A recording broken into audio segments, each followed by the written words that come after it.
different set of plants and animals. So Ohio was really a supermarket prehistorically, considering the types of animals. You had beech maple associations, you had hickory oak, you had prairie, and you had all the different animals that are associated with those different environments. Now glaciers aren't just big static chunks of ice laying there, they're actually rivers of ice. They originate up in Canada where it snows more than it melts, so you have a zone of accumulation. The snow actually becomes sort of plastic and flows, and along the way it picks up those black stripes are actually pieces of bedrock and other things that are plucked up from the surrounding ground, and as it comes down to the south, it gets down here far enough and it finally melts off and makes a big melted mess is what it does. So we were right near the edge of the glacier at one time, and the funny thing about glaciers is that you think everything around it is frozen, but the glaciers are so tall that when air moves down them it compresses, so you have warm air blowing off the glaciers and called a katabatic wind, which is kind of not what you'd expect. And when it melts back, it leaves all these little kettle lakes and ponds, and it's taken over by lichens and stuff like that.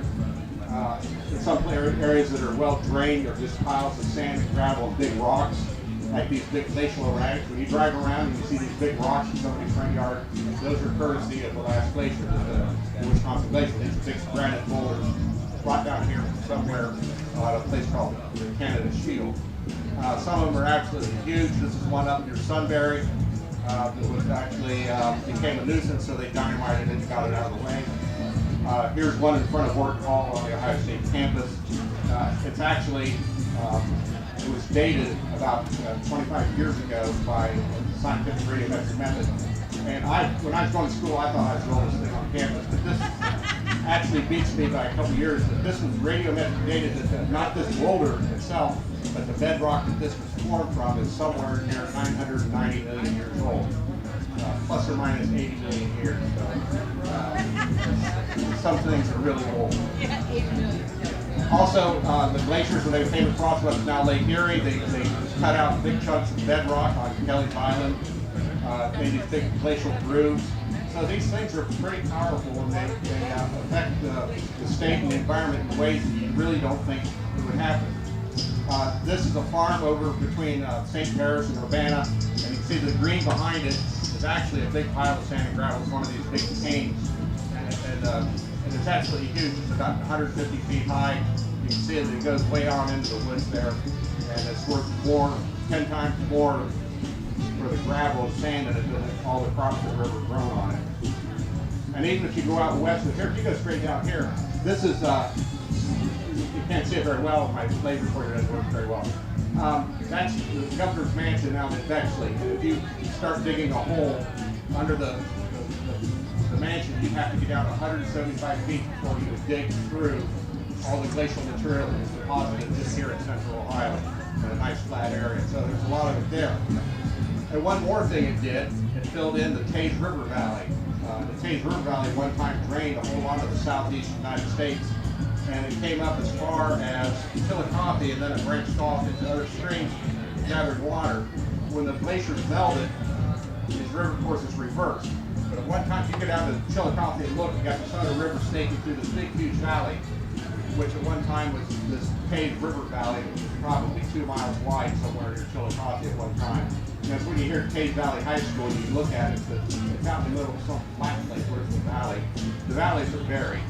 So that's one thing that the glaciers did to Ohio, was rearrange the river system. And the Ohio River really didn't exist until the end of the last glaciation.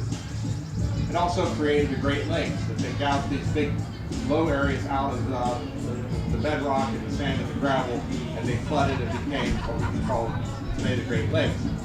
Now, if you go out to Washington, where things are a little bit more exciting as far as glaciers go, off to the right,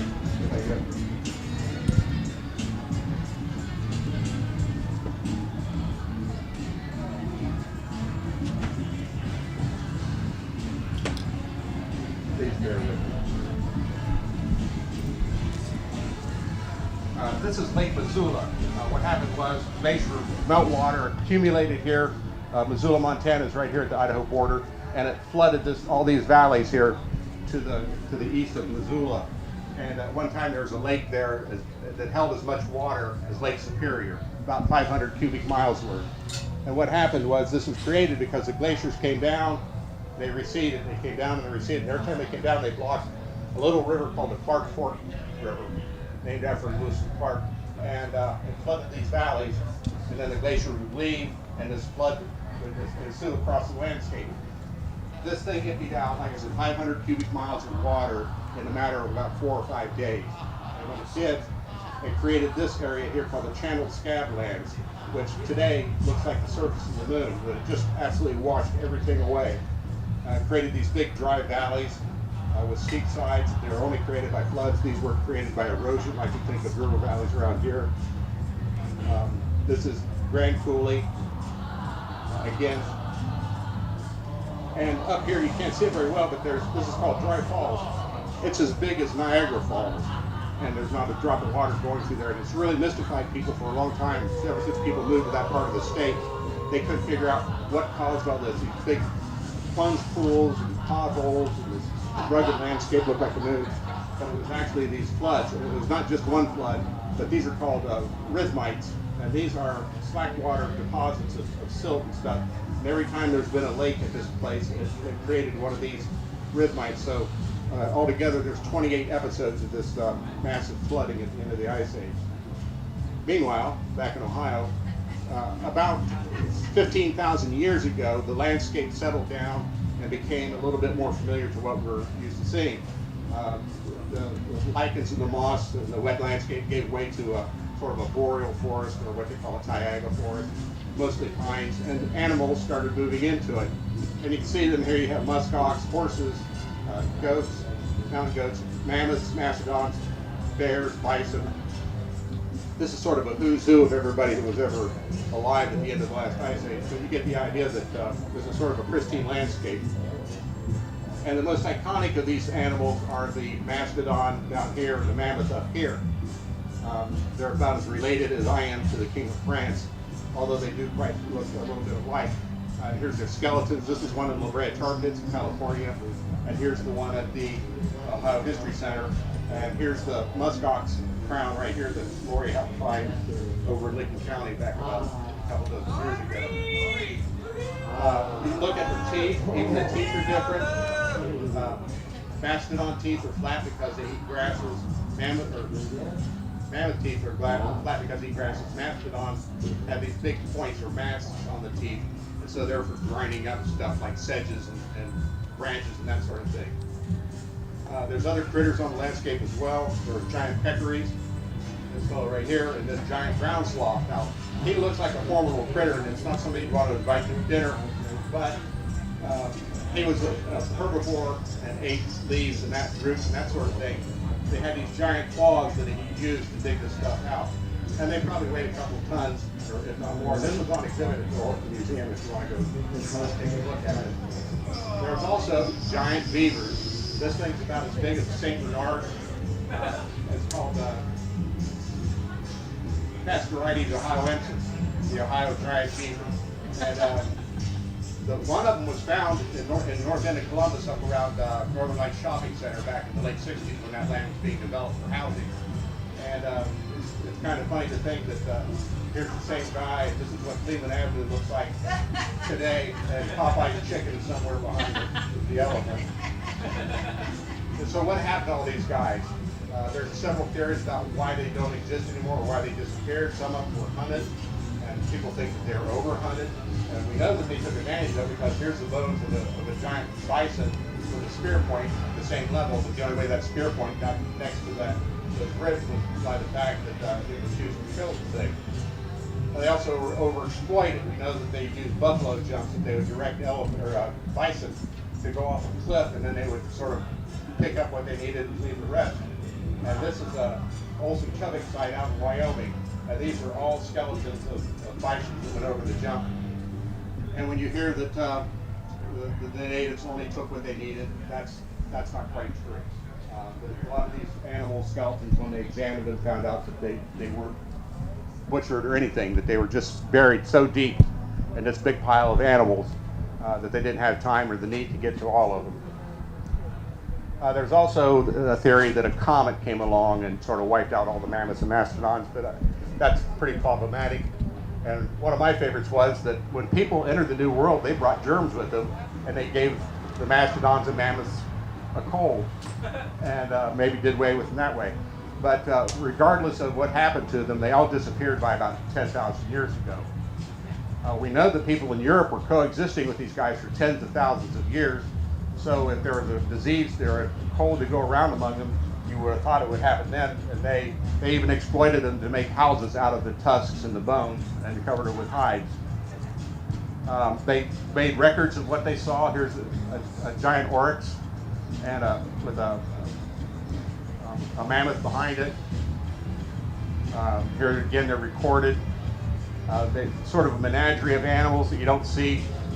This is in France, so you don't really think that you're going to see things like rhinoceroses and lions in France, but they were there at one time.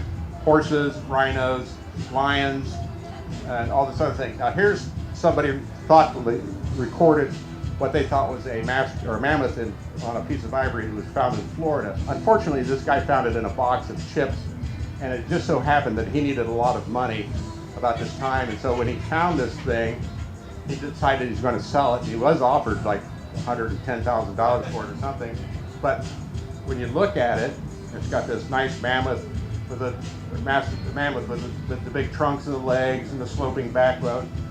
But it's like, here's one Charles Knight that's in the Field Museum in Chicago, a drawing of the same thing. It's like this guy got out his history book and drew whatever he wanted on that. And this is the kind of stuff that some experts want to find, and so they don't question it at all. The fact that it was carved with a piece of flint doesn't mean anything. I've got a full brush. So anyways, we're going to talk about the case of some of these beings being found. In a long time they were found, and the bones are gathered up and taken to a museum and reassembled or something like that. So it's actually a detective story. You want to know what killed it, when it died, and the happenstances of what happened to it. Put it into the ground so that we could actually find it about 11,000 years later. So I call this CSI, I'd say, the case of the Chippewa Lake Stag Beetle. Presented by the Ohio History Connection. We are no longer the Ohio Historical Society. It's the Ohio History Connection. I have yet to get it right. I think that's the first time that I did.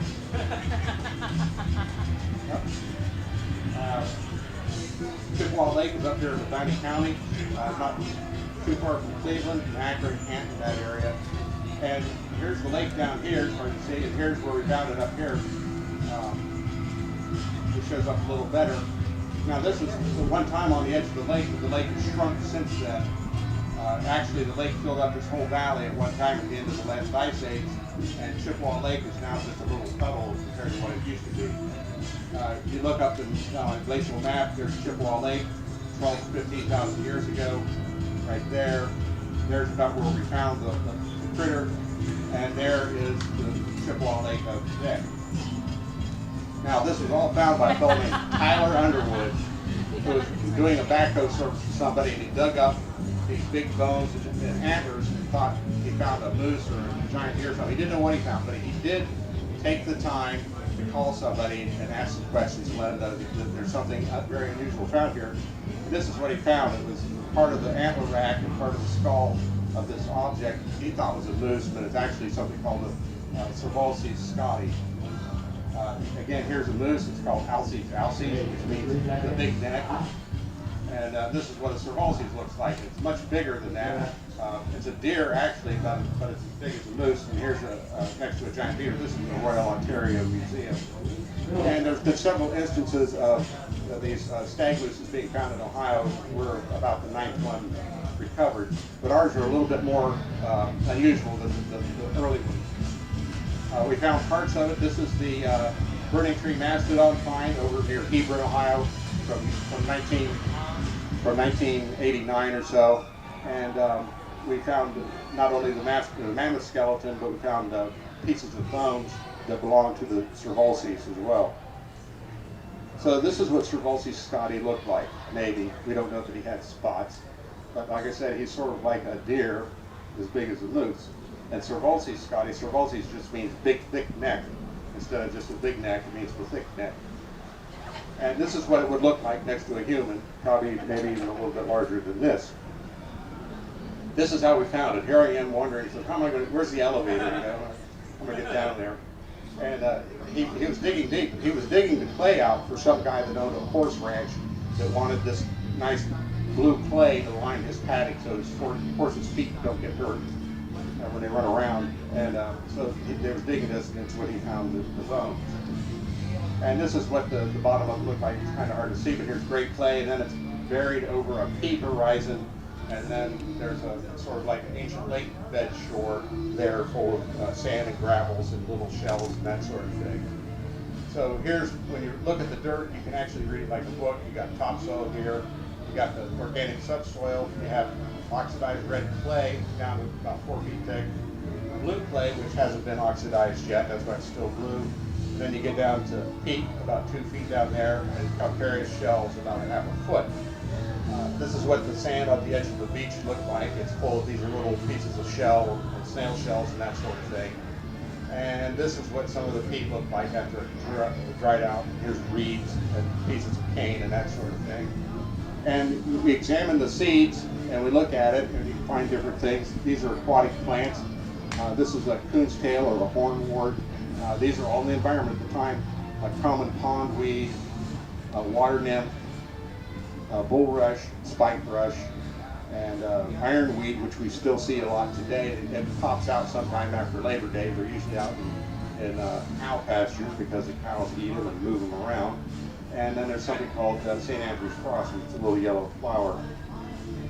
Well, this is what one of the bones looks like after it came out of the ground. That's me holding one end of it, and Bob Kotzover, the natural history curator, the historic connection, holding the other end. And it's a nearly complete bone, but when you clean it up, it looked differently. Now this is what, we didn't find the whole skeleton, we found parts of the skeleton. This is what Tyler found, just a part of the rack. Then we found leg bones, different leg bones. So we didn't get any ribs, we didn't get any of the backbone, and we don't know what happened to the rest of the skeleton. Of course, we didn't have all day or very much time to look for it. We only had a limited amount of time that we could use the backhoe. So we do know certain things, that it's male and died in the fall or early winter, just like deers around here have antlers in the fall and early winter. And looking at its teeth, you can tell that it's about 4 years of age.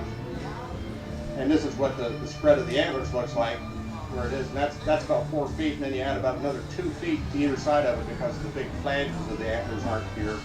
So this thing would have had about an 8-foot wide rack, 7 to 8 feet, which was pretty monumental. You can understand why it has to have that big thick neck to haul around something like that. This is one of the leg bones, the femur, the distal end, which means closest to the body. And you can see that it's fractured here, and it's been gnawed on at this end, like somebody decided it was going to become lunch. Here's the other end of it, the distal end, the far end, and it's got a spiral crack to it. Green bones break in a spiral fracture, not old bones. Old dried out bones don't do that. I know by personal experience that fresh bone breaks much different than old bone. And then there's gnaw marks on the humerus of one of the front leg bones, and then this big divot here where somebody took a big bite out of it. And again, it was chewed on at one end, not the other. Teeth scratches, and here's a puncture mark where actually something bit on this hard enough to puncture the bone. These are big bones. These are like 3 inches diameter, big around as your forearm. So it would take something with a big bite to be able to do this. And again, the other end has been chewed on. So when you look in the grand scheme of things, there's predators and prey. Now this accounts for the African savanna, or your garden, or a pond, or Wall Street. There's somebody at the top, and everybody below him is subservient to him. But he's also dependent upon these people down here that all these field mice don't do something, then the raccoons don't do something, if the raccoons don't do something doesn't happen. So the whole biosystem, when you take one part of it out, it'll collapse. This is how ideally it should work. But the long and short of it is, at the top of this heap, there's one thing that's primary over everybody else. So, we've done it. As Captain Renault would say, Mrs. Ralston is dead, round up the usual suspects. So you think about who did it. There's a theory in police work now that people that report crimes are a lot of times the ones that committed them. So here's the Baywatch guy. He reported it, so maybe he had something to do with it. But we checked it out, and his alibi for October 9700 BC is pretty tight. So there's other critters that people that suspect. The dire wolf, Canis dirus. They were known to have been in Ohio at the end of the Ice Age. He had big teeth, great big teeth as a matter of fact. But these are like big giant dogs that they chew things and they gnaw, but they don't have the biting.